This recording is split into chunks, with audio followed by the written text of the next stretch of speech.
Баярын өдрөөр өмнөх найз охиныхоо гэр бүлийнхэнтэй уулзсан тэр өдөр бол миний амьдралд тохиолдсон хамгийн онцгүй өдөр байсан.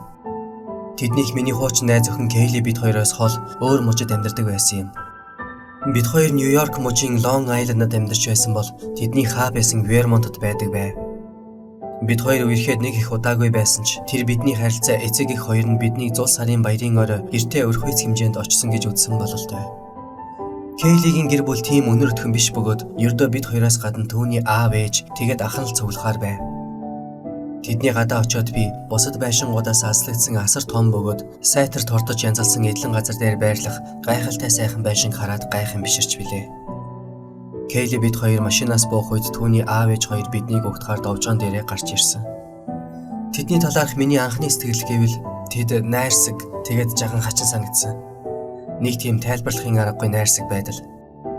Аав нь инээмсэглээгүй ч надтай гар барьж зэгсрэн дал мөрөн дээр алгадаад танилцахад таатай байна гэж хэлсэн. Ээж нь харьцангуй сэтгэл хөдлөлтэй хандаж намайг тэрсэн хэдий ч түүний нүүр царайны илэрхийлэл нь нэг л сонин санагдаж билээ. Тэрээр арай л хэтрүүлэхтэй гэмээр том гихчийн инээмсэглэлийг нүүрэндээ тодруулж харагдсан. Дотог шороод харахад байшин гаднах шигээ гоёмсог бүхэлдээ модон хийцтэй гэмээр хэв загвартай байхаж. Хэсэг хугацааны дараа Кейлигийн ах Паул ажлаасаа бууж ирсэн ба үсээ мөөг хэлбэртэй засуулж гартаа мөр хүртлээ битүү шивээс хийлгсэн тэр ёстой сонин нөхөр байсан юм. Бид бүгдээрээ хамт оройн хоол идэцгээсэн ба 2-3 жаахан сонин хормуудыг стооцвол хэвийн л болж өнгөрсөн. Дараа нь бид зочны өрөөнд зул сарын талаарх кино үзцгээлээ. Уг нь би түүнтэй харс сулгараад байхыг хүсээгүйч Паул хэд хэдэн удаа над руу хэтэрхий удаанаар ширтэж байх нь надад анзаарагдсан. Нэгэн дээр нь би бас түүн рүү харсан ба бид өөдөөдөөсөө 3 секунд орчим харсны дараа тэр харцаа зурагт руу чиглүүллээ. Тэрээр над руу миний амьдралдаа харсан хамгийн шүүмжилсэн маягийн харцаар харж байсан бөгөөд тэр нь надад уламжлал тухгүй мэдрэмжийг төрүүлж байсан. Эцэстээ шөнө болоход Кейли бид хоёр унтлагын өрөөнд орцгоолоо. Тэр нь цаашаа залгаа ариун цэврийн өрөөтэй бөгөөд Кейли тийшээ орохдоо шургуулган дээр гар утсаа үлдээсэн байв. Энэ үед утсанд нь ээжээс нь мессеж ирсэн бөгөөд яагаад ч миний сониуч зан хөдлөөд тэрийг нь уншихаар үндэм бослоо.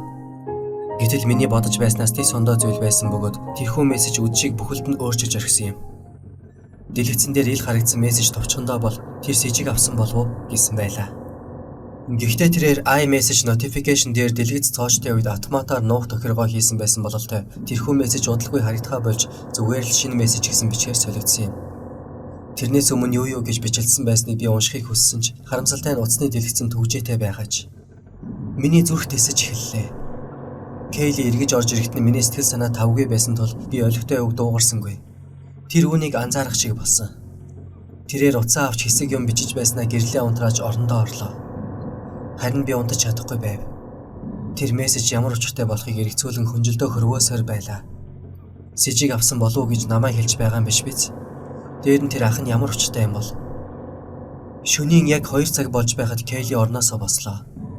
Тэрээр надад мэдэгдүүлэхгүй хичээж тун чимээгүй болсон юм. Ингийн үед бол би үүнд юм бодохгүй байх байсан ч яг тэр үеийн нөхцөл байдал донд сэжиг бүхий санагдсан. Би хөдөлсөнгүй унтаж байгаа дүр үзүүлсээр байв. Тэр орыг тойрч миний дэргэд хурж ирээд хэсэг зур зогслоо. Тэгснээ өрөөнөөс гарч шатаар уруудан буулаа. Тэгтэл араас нь өөр хэн нэгэн буухан сонстов. Дараа нь дахиад нэг хүн буусан. Ямар нэг юм болоод байгаа нэлт. Би доорчхом юу болоод байгааг мэдхээр шатны тэнд гитэж очлоо. Маш аажуухан өнгөөр хоорондоо ярилцаж байх нь дуулдав. Би сэмэрхэн хідэн шатууруудад чих тавилаа. Тэрхүү яриа шатны хажуугаас буюу хоолны өрөөнөөс гарч байх бөгөөд тэд ямар нэг юм төлөвлөд байх шиг сонсогдсон. Кейлигийн дуу гарч тэрээр би буцаад дээшээ гарахаар чи хаалганы наан зогсож байгаарэ гэх шиг болов. Хариуд нь ах нь ямар нэг юм хэлсэн. Ямар тач болж буй үед явдал надад тун эвгүй санагдсан нь ойлгомжтой байх. Би юм хумаа аваад явж үзье гэж бодон өрөөрөө буцаж орлоо. Түлхүүрээ шүүрч авч байх үедээ би өрөөний буланд ямар нэг юм байгааг анзаарав. Чийдэн асаагаад хартал Кейлигийн аав өрөөний буланд санал дээр суучихсан. Нүдний шилнийхээ цаанаас над руу нүүрэндээ ямар ч илэрхийлэлгүй ширтэж байх нь тэр. Би муухай ойрлсаар гадагш гарч машин руугаа хурдлан гүйсэн. Машинаас чамжаагүй шахан байхад нь гიშгэн худалсаар гол зам руу орж тавих болсон. Шатхуун түгээгүүр хүртлээ би замдаа ганц ч зогсоогүй. Түгээгүүр дээр очиод утсаа үзвэл Кейлигээс юу болов вэ гэсэн мессеж ирсэн байв. Би хариу бичлэгүй цааш явсаар гэртээ ирсэн бөгөөд ирсэн хойноо Чи болон чиний өвчтэй гэр бүлийнх нь надаар чухам яах гэж байсныг би мэдэхгүй. Мэдхийг ч хүсэхгүй байна. Надтай дахиж хизээч битгий холбоо бариарай. Над руу ойртож ирэх хэрэггүй. Тэгвэл яг би үүнийг цагдаад мэдэгдэлгүй өнгөрөөе гэж хариу бичсэн. Би цагдаад мэдэгдэе гэсэн ч угаасаа юу болсон талаар эсвэл юу болох гэж байсан талаар ямар ч нотлох мэдээ баримтгүй байсан юм. Харин тэр дахиж ямар ч хариу бичээгүй.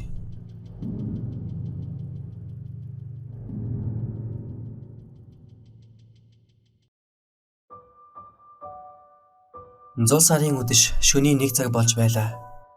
Энэ баяраар би дандаа тун орой болтол унталгүй байх дуртай учраас доод давхрын жижиг өрөөндөө зурагт үзээд сууж байв. Уур амьсгалыг төгс бүрдүүлэх гэсэн юм шиг гадаа цасаар шуурч байлаа. Цас орж байгааг илүү тод харахын тулд би цонхоо онгойлгож арын хашааны гэрлийг асаалттай үлдээсэн байсан юм. Хэдий зурагт руу анхааралтай ширтэж байсан ч нүдний болонд арын хашаан дотор нэг юм сүйтгэнээд өнгөрөх нь үзэгдэв. Цонх руу хартал цас будрахаас өөр зүйл үзэгдээгүй. Гисэн хідэж би улам баталгаажуулах үүднээс цонх руу явж очсон ба тэнд анхаарал татчихаар зүйл харагдсангүй. Би буцаад буйдан дээр суусан боловч гадаа ямар нэг юм байгаа эсэхийг мэдхээр цонх руу байн харсаар байлаа. 10 минут өнгөрсний дараа миний санаа амарч түрүүчийн зүйлийг мартан зурагтаар гарах кино руу хамаг анхаарлаа төвлөрүүлв. Гэтэл гинэд арын хашааны хаалга хаагдах нь чанга тод сонсдгоо тэр. Одоо бол тэнд хэн нэгэн байгаа нь тодорхой болов. Би шалхахаар босч гутлаа өглөн күртгээ өмсөд арын хашаа руу гартал тэнд цасан дээр арын хашаа хөндлөн туулж нэг хаалганаас нөгөө рүү явсан гутлын мөр гарсан байлаа. Би тэрхүү гутлын мөрийг дагах хангалттай зөрөгтэй нэг юм биш байсан тул буцаад байшин руу оров. Орж ирээд гадуур хувцас тайлж байхдаа би хивсэн дээр нойтон цаас шавхай бүхий гутлын мөр гарсныг олж харлаа. Тэр нь ажлын өрөөнөөс коридороор дамжаад зочны өрөө рүү чиглэсэн байв. Аав ээж хоёрын маань өрөөч тэр коридорын дагуу байрладаг байсан юм. Эхлээд би ажлын өрөө рүү орж тэр хүн яаж байшин руу нэвтэрснийг олж мэдье гэж бодсон. Тиймээс өөрийгөө мэдэгдүүлэхгүй тулд ямар ч гэрэл нэмж асаалгүйгээр гутлын мөрийг даган ажлын өрөө рүү явж орлоо. Аль нэг цонхыг хагалж онгойлгосон байх гэж би бодож байсан юм. Гэтэл бүх юм бүрэн бүтэн байв. Харин энэ мөчөд би өнөөх гутлын мөр эндээс эхлээгүй, харин энд дууссан болохыг ойлгосон. Би толгойгоо удаанаар өнгөлгөн өрөөний болонд байх гаражны хаалга руу хараагаа чиглүүллээ. Хаалганы наан яг доор нь өвлийн куртэг джинс өмд ботинг хөмссөн нэг хүн нуугдах мэт цаашаа хараад доошоо явган суучихсан. Гэхдээ толгойгоо эргүүлэн над руу харж байх нь тэр. Үүнийг харсан би айсандаа амаа ангайн тэр чигтээ хэдэн секунд зогссны дараа чангаар бахирсаар аав ээжийнхээ өрөө рүү гүйсэн юм. Аав урдаас шалвалан гарч ирсэн бөгөөд бид хамтдаа гараж руу явж байх үед гаражны хаалга нээгдэхин дуулсан. Ингээд бидний тэнд очиход өнөөх хөрлөггүй зочин аль хэдийн явж одсон байлаа. Бид түүний хөлийн мөрийг даган хөөж болох байсан ч тэр цааш хэдий хол явчихыг хэн мэдэх билээ гэд тэгээгүй. Тэр хүн зочны өрөөний төгжээгүй орхисон байсан хаалгаар нэвтрэн орсныг бид олж мэдсэн. Хэрэв хэн нэгэн гэрлүүч нь хулгайгаар орохыг хүсвэл яаж игээд замаа олдог.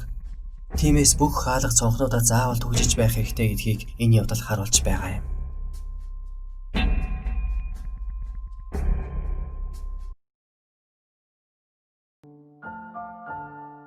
Би 4 хүүхэдтэй айлын ууган хүүхэд нь.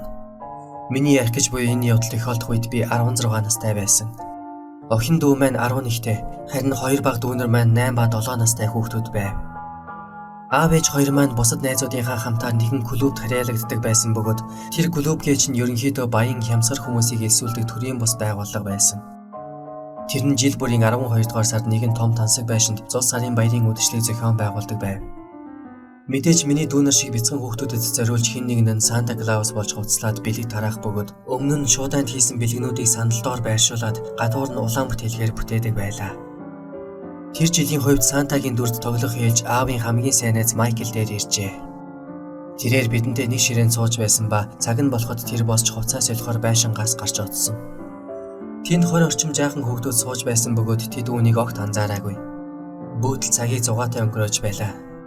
Хүмүүс дор бүрний хоорондоо юм ярьж инээлдээд л хүүхдүүд өрөөний голд шалан дээгүүр тоглоод л байшингийн хаалга нэгдэж хонх чингэнэж эхлэхэд хүүхдүүд бүгдээрээ Санта гэж хашгиралцсаар босч ирцгээлээ. Ингээд гаднаас Майкл орж ирсэн ба хачиргалтай түүний өмссөн Сантагийн хувцас юу вэ гэмээр онцгүй харагдсан.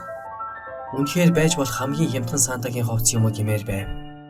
Чанар өнгө үзэмжийн хувьд өнгөрсөн жилийнхээс цөм доошоо буучсан. Малгай сахалх хоёр зүгээр дажгүй. Харин тэр хувцас арай дэндүү хямдхан гэмээр клубээс хэвшлэн хангадаг өмсгөлөөс тис ялгаатай байсан. Тэрээр инэв хийлээд Сантагийн дүрд тоглохоор байдаг чадлаараа хичээж байв. Гэхдээ үннийг хэлэхэд тэр хоолойгоо үнэхээр сайн өөрчилж байлаа. Аав ээжийн найзуудын зарим нь хоорондоо юм шивнэлдэх нь анзаарагдав. Майкл шуудатай бэлхийг аваад Сантагийн хоолойг чадлаараа дуурайн байж гарчгаад эргээд ирье гэж хэлэхэд тэр яг л өөр хүн шиг сонсогдсон. Тэрээр шуудатай бэлхийг өргөсөөр хаалгаар гарч явах үед манай аав болон өөр 2-3 нэр хөөе гэж орилсоор араас нь гүйн гарцгаалаа. Би юу болоод байгааг ойлгохгүй л байв. Харин ээж түүнийг Майкл биш байсан гэж хэлэхэд л учир явдлыг ойлгосон юм. Би өөрийгөө хэрэг болж магадгүй гэж бодсноо яасан тэдний араас гадаа машины зогсоол руу гарч очиход аав найзуудынхаа хамт ийш тийшээ харчихсан зогсож хооч байлаа. Сантагийн хувцас өмссөн тэр эрийг тэд алдчихжээ. Тэдний санаа зовж байсан гол зүйл нь Майкл хаашчихав гэсэн асуулт байв. Дээр нь машин ч бас байхгүй болчихж. Би тэднээс тэр Майкл биш байсан гэдэгт итгэлтэй байна уу гэж асуухад тэд бүгд ямар ч эргэлзээгүй гэж хэлсэн. Бид Майкл руу залхахаар оролдоход утсан нь унтраастай байв. Дараа нь гэрийн утас руу залхахад дууд шуудан хариулж байхаж. Түүний араас эрдлийн баг явуулж хамтдаа хайлтсан ч амжилт олсонгүй.